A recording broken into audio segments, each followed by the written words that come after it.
Fala pessoal, tudo bem? Meu nome é Adriano Oliveira, sejam muito bem-vindos ao nosso canal da Perceptron IA. E no vídeo de hoje eu quero mostrar para vocês e conversar um pouco sobre a utilização de inteligência artificial. A inteligência artificial, de maneira geral, ela já tem ganhado bastante mercado, né, desde 2022 ali com o advento do ChatGPT da OpenAI. Só que agora nós temos utilizações de diferentes formas e eu vejo muitas das pessoas falando, né, sobre utilizar os modelos, sobre utilizar as APIs, mas eu vejo pouco conteúdo hoje falando sobre design system. Então, o objetivo hoje é ter um bate-papo, mostrar para vocês um pouco sobre a minha percepção sobre a utilização da inteligência artificial. E é isso aí, bora lá. Eu diria então, pessoal, e aqui eu estou resumindo de uma forma mais simples, que a inteligência artificial, de maneira geral, ela é dividida em algumas etapas. Quais são essas etapas? Nós temos hoje as funcionalidades como a inferência de modelos, que nada mais é do que a gente utilizar um modelo. Então, eu vou lá no ChatGPT e pergunto para ele qual que é a previsão do tempo, algo nesse sentido. Nós temos a opção de fine tuning, ou seja, a gente pegar um modelo base e a gente treinar ele novamente, né? Refinar o conhecimento dele com base nos dados que a gente possui. Nós temos os tão famosos agentes que permitem que a gente utilize a inteligência artificial para tomar decisões e conectar com outros tipos de ferramenta. Nós temos assistentes que não necessariamente são agentes, mas que têm ali um system prompt maior ou que eles permitam fazer um tipo de análise um pouco diferenciado para aquilo que a gente está pedindo. Nós temos ferramentas de OCR, as pessoas podem falar, poxa, mas OCR com IA, e logo eu vou mostrar um pouco aqui da minha opinião sobre isso. Nós temos como construir workflows utilizando inteligência artificial e colocando regras, às vezes, em alguns sistemas com base na inteligência artificial. Nós temos o RAG, que é uma outra solução que permite que a gente consiga consultar a nossa própria base de documentos, a nossa própria base de informação para que os modelos respondam, sem a gente necessariamente ter que retreinar esse modelo. E nós temos outras opções, como o Code Review, por exemplo, para revisão do nosso código. Logicamente, pessoal, que a utilização aqui ela pode ser utilizada, né? E ficou até bacana essa frase, a utilização pode ser utilizada. Ela pode ser feita de diversas formas em diferentes tipos de aplicação. As que estão em verdes hoje são as que eu vou comentar e vou falar um pouco sobre cada uma delas. Então, a primeira delas que eu tenho aqui é o que eu chamo de inferência de modelos. E o que é essa inferência de modelos? Ela nada mais é do que a utilização desses modelos. Então, eu poderia dizer hoje que a utilização de modelos ela acontece da seguinte maneira. Eu tenho a primeira opção, onde eu utilizo os modelos open source, e tenho a segunda opção, onde eu utilizo os modelos closed source. O que são esses dois tipos de modelos? Os modelos closed source são modelos onde eu tenho uma empresa que está mantendo e que para você utilizar na maior parte dos casos, você precisa pagar. Ou mesmo que você tenha recursos gratuitos, mas que eles tenham uma limitação. Como, por exemplo, a OpenAI com o ChatGPT. Hoje todas as pessoas conseguem utilizar o ChatGPT, só que elas comercializam, né? A empresa comercializa os planos, como o GPT Plus, por exemplo, e uma outra licença mais cara aí de $200. Então hoje você pode ir lá, pode perguntar o que você quiser sobre o chat GPT e ele vai te responder. Entretanto, isso existe algumas limitações, né? Hoje você tem limitações da quantidade de conteúdo, a quantidade de imagens que você pode gerar, de documentos que você pode subir, mas de maneira geral a gente consegue utilizar esses modelos nesse formato. A outra forma que veio, né, ganhando muito mais mercado aí também com o tempo passando, é o que a gente chama de open source. O open source em si, ele já era utilizado anteriormente esse termo, não para inteligência artificial, mas para qualquer ferramenta que tivesse o código aberto, ou seja, que nós pudéssemos utilizar sem ter que pagar nada para os proprietários, as pessoas que desenvolveram.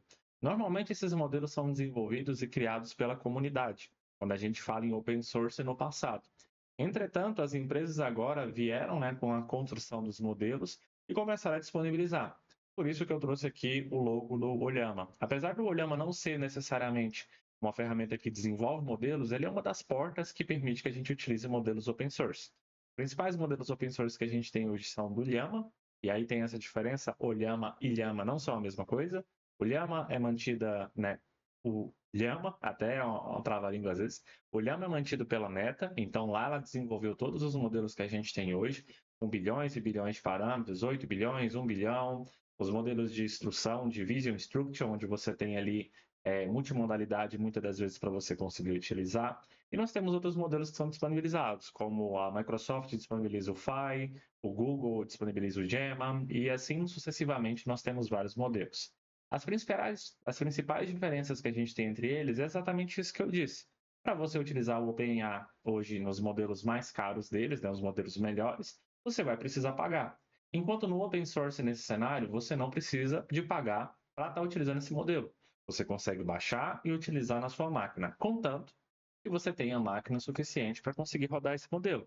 Uma vez que esses modelos de linguagem, né, os LLMs, Large Language Model, são modelos pesados que, na maior parte das vezes, você precisa de ter uma computação ali suficiente para conseguir rodar esse modelo. Quais são as principais vantagens e desvantagens que eu poderia afirmar? Normalmente, quando a gente fala de closed source, é o que a gente tem hoje de estado da arte. São os melhores modelos que essas empresas conseguiram disponibilizar até o momento. Então, a OpenAI tinha vários modelos antes, como o O3 Mini, né, modelos de reasoning e assim sucessivamente. E, né, nesse formato, normalmente uma empresa não faz sentido, comercialmente falando, ela ter um modelo open source que ela disponibilizou para a comunidade, sendo melhor que um modelo pago, porque senão as pessoas não pagariam para utilizar o modelo dela. Entretanto, boa parte desses modelos open source que foram disponibilizados nos últimos anos, eles vieram com uma qualidade muito boa e suficiente para conseguir atender a maior parte dos problemas que a gente tem hoje. E, através disso, a gente começou a ter acesso sem ter que pagar por tokens ou algo nesse sentido para essas empresas. As vantagens são essas, que você não vai pagar por ele. As desvantagens é que, para você rodar, na maior parte das vezes, você vai precisar de uma infraestrutura de máquina melhor para conseguir rodar um modelo desse, e que nem sempre esses modelos têm uma qualidade tão boa quanto os closed source. Quando a gente pensa hoje no mundo corporativo, e se você quiser utilizar esses modelos, a gente tem algumas formas da gente rodar.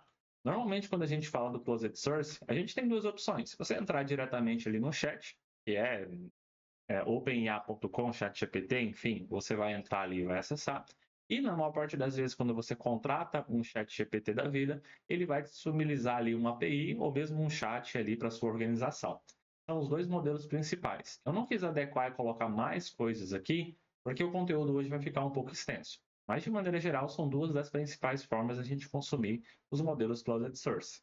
Os open source, eu vou colocar coisas aqui que também servem para os closed source, quando a gente pensa do ponto de vista corporativo. Então, para eu conseguir rodar um modelo Llama com 14 bilhões de parâmetros, ou um Mistral, por exemplo, com 14 ou 20 bilhões de parâmetros, eu preciso de uma infraestrutura. Para eu ter essa infraestrutura, eu posso ter duas principais opções, onde eu vou rodar ele local ou vou rodar na nuvem. Ou em alguns cenários, a gente pode fazer até uma arquitetura mista aqui dentro. E é sobre essa arquitetura que eu quero dar alguns ênfases aqui hoje, porque eu não vi muito conteúdo e isso acaba pegando muitas pessoas desprevenidas. Porque a gente está acostumado a desenhar software, a escrever software, e nem sempre a gente tinha essa preocupação antes de inteligência artificial. Como que eu faço para preocupar hoje com o load balance de um modelo? A inferência desse modelo ela precisa, né, ter uma infraestrutura maior para conseguir rodar, porque eu tenho um modelo muito pesado, eu tenho multimodalidade, eu preciso poder saber sobre logs. Então, o objetivo é comentar algo sobre isso. E quando eu vejo, então, que a gente precisa levar esses modelos para produção, a gente tem alguns pontos que eu separei aqui embaixo. Então, a gente precisa pensar em segurança. Quando eu falo em segurança, quais são os pontos que as pessoas têm preocupação? Quando eu mando esses dados para um LLM, eles têm acesso aos meus dados? Eles conseguem retreinar esses modelos, né? Eles conseguem utilizar os nossos dados para melhorar os modelos deles? E aí existe uma grande discussão no mercado. Até então, o que se diz que os open source, os modelos que você consegue baixar local na sua máquina sem utilizar a internet, você consegue utilizar sem ter nenhum problema de vazamento de dados ou coisas nesse sentido. E eu sempre vou colocar, pessoal, assim, o que se diz no mercado até hoje. Por quê? Eu tenho uma opinião pessoal minha muito cética, que é uma frase que eu vi, na verdade, no passado, e que eu carreguei ela ao longo do tempo. Ela diz que se você não paga por um produto, você é o produto. Então, o que faria sentido uma empresa hoje fine-tunar um modelo, treinar um modelo com bilhões de parâmetros, queimar uma grana preta para disponibilizar esse modelo para as pessoas utilizarem? Apenas para ela poder melhorar, ajudar a comunidade?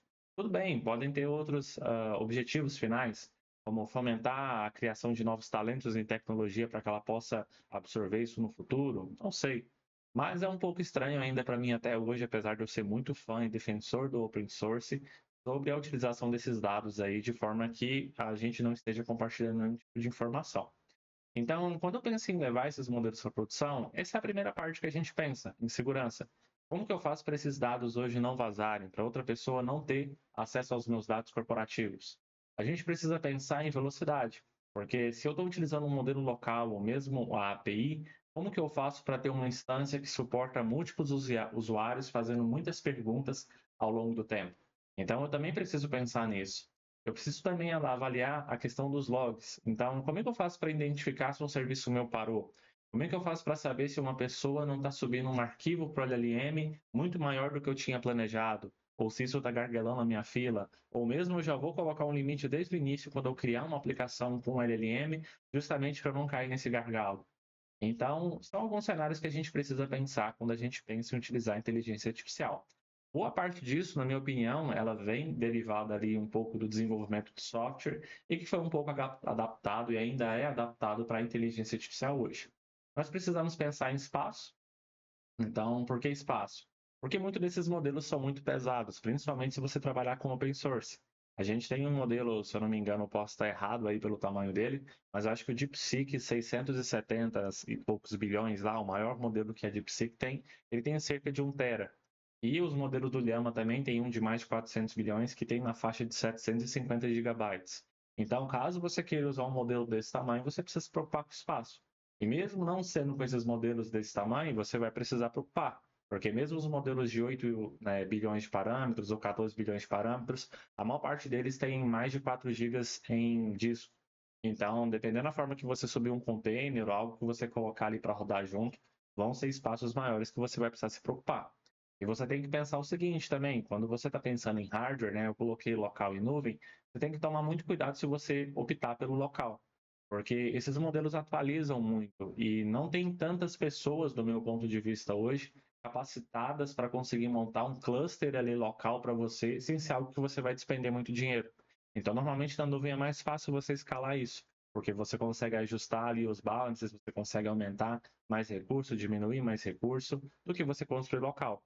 Logicamente que se você tiver uma grana e tiver pessoas qualificadas, construir um local tem suas vantagens. Você não tem que se preocupar no futuro, por exemplo, com a infraestrutura do ponto de vista de ela aumentar, do dólar ter algum tipo de impacto sobre ela, mas você vai ter preocupações como energia, desgaste do disco, se um dia você precisar vender para atualizar a tecnologia, você não vai anunciar uma GPU no Mercado Livre, por exemplo. Então tem algumas coisas que você precisa pensar sobre isso. A gente tem que pensar sobre a multimodalidade, que foi o que eu falei anteriormente. Então, esses modelos open source e o closed source também, a gente tem endpoints ali, se você estiver utilizando a API, por exemplo, da OpenAI, e vocês têm diferentes tipos de modelos quando a gente fala do Llama. Então, quando eu falo do Llama, eu tenho modelos multimodais. Como que eu faço isso? Eu vou disponibilizar um modelo multimodal para a empresa inteira? Ou não, eu vou disponibilizar dois tipos de modelos, ou vou criar um checklist em cima, um drop-down, igual o OpenAI tem para a pessoa conseguir selecionar. Se sim, quando as pessoas enviam esses dados, como é que eu faço para criptografar esses dados? Se as pessoas estão subindo documentos pessoais ou documentos da empresa, como que eu faço para anonimizar esses dados? São preocupações que a gente tem que pensar. Quando a gente pensa aqui em ecossistema, a gente tem que pensar também, muitas das vezes, né, quando a gente tem mais de um modelo rodando. Então, se eu optei às vezes pela OpenAI, ok, pode ser que a minha stack, meu ecossistema inteiro gire em torno dela. Mas na maior parte das empresas não é assim do ponto de vista de linguagem de programação. Muitas das vezes, dependendo do tamanho da sua empresa, ela vai querer escalar mais de um tipo de modelo. Então, quando eu falo hoje, por exemplo, de uma empresa, a maior parte delas trabalha com JavaScript, trabalha com Node, trabalha com React, trabalha com Java, com PHP, com C Sharp. Dependendo do tamanho da empresa, ela tem todos os tipos de tecnologia. Alguns são legados, hoje ainda tem algumas coisas que elas trabalham em desenvolvimento agora. Então, tudo isso são coisas que a gente tem que considerar. Como que eu vou montar um ecossistema para trabalhar com inteligência artificial hoje na minha empresa? A gente tem que pensar então nos servidores. Poxa, como é que eu faço para ter um servidor que suporte hoje o Llama? Como que eu vou colocar ali quanto de memória, quanto de giga eu preciso de ter, tanto de RAM quanto VRAM, quanto que uma GPU, né, precisa ter ali dentro para conseguir suportar a inferência desse modelo, das pessoas perguntando ali o tempo todo. Então são testes que eu vejo muito hoje, principalmente da parte de inteligência artificial, que acabam tendo que ser feitos em produção, porque grande parte das pessoas não tem conhecimento suficiente hoje ou não estão preparadas ainda para conseguir projetar e desenhar sistemas hoje de inteligência artificial. Até por não ter tanto conhecimento, tem muitas coisas que são novas ainda. Logicamente, não estou generalizando, tem muitas pessoas que têm conhecimento, tem pessoas que estão aproveitando o que elas têm ali em software e se desenvolvendo dentro de inteligência artificial, mas são cenários que a gente precisa pensar quando a gente vai trabalhar com isso. Então, a memória eu citei, como eu disse antes, eu estou falando de memória RAM, estou falando de GPU, e também estou falando de memória muitas das vezes relacionada aos logs. O que as pessoas mandam para esses modelos dentro da minha organização. Eu vou querer salvar? Como que eu vou salvar esses modelos? Como que eu vou salvar esses dados? Como que eu vou recuperar esses dados um dia se eu precisar por questões de auditoria? E se as pessoas souberem hoje que elas vão estar sendo traqueadas por tudo que elas vão mandar no modelo interno da empresa, será que isso não vai coagir um pouco elas de utilizarem? Então, são todas as coisas que a gente precisa pensar quando a gente pensa em utilizar inteligência artificial dentro de uma empresa. Quando eu coloco custo, é exatamente o que eu comentei antes. Então, eu tenho um local em nuvem. Qual deles que é mais barato? Talvez se eu for pensar hoje, talvez o local seja mais barato. Ao longo prazo ele não seja a melhor opção. Ou quando eu penso em nuvem, não. Talvez hoje não faça sentido. Ou talvez a nuvem faça sentido porque eu possa aproveitar outros tipos de funcionalidades que ela possui. Então, de maneira geral, a gente tem bastante desafios aí quando a gente trabalha com a utilização de inteligência artificial dentro das nossas empresas. E aqui, pessoal, eu estou falando de uma forma bem por cima, porque a gente pode utilizar isso aqui de diferentes tipos de formas, né? E quando eu penso em tudo isso, eu também tenho que pensar em interface para o meu usuário. Então, tá, eu tenho uma inteligência artificial, mas como que isso chega no meu cliente final? Como que isso chega na área de negócio, na maior parte das vezes? Isso é via uma interface, ou eu estou utilizando essa IA para estar dentro de um chatbot no WhatsApp, ou mesmo ela faz um tipo de avaliação para regras dos sistemas internos que eu possuo. Como que eu faço isso? Como que eu garanto que ela não está alucinando? Como que eu garanto que, ao utilizar esse modelo, eu vou ter todo o controle sobre o que está sendo dito ali? Então, todas essas coisas são coisas que a gente precisa pensar quando a gente pensa em levar uns modelos para produção dentro das empresas. E eu quis trazer aqui um overview, e para não ficar muito pesado, eu vou trazer hoje apenas sobre a inferência de modelos, mas pelo nosso círculo aqui de todas as coisas que possuem as principais aplicações, eu vou estar ensinando cada uma delas, né, dando a minha opinião, dando a minha contribuição sobre como que a gente consegue utilizar e quais são as melhores práticas que a gente tem hoje para trabalhar com inteligência artificial em produção nas nossas empresas. E é isso, pessoal. Até mais.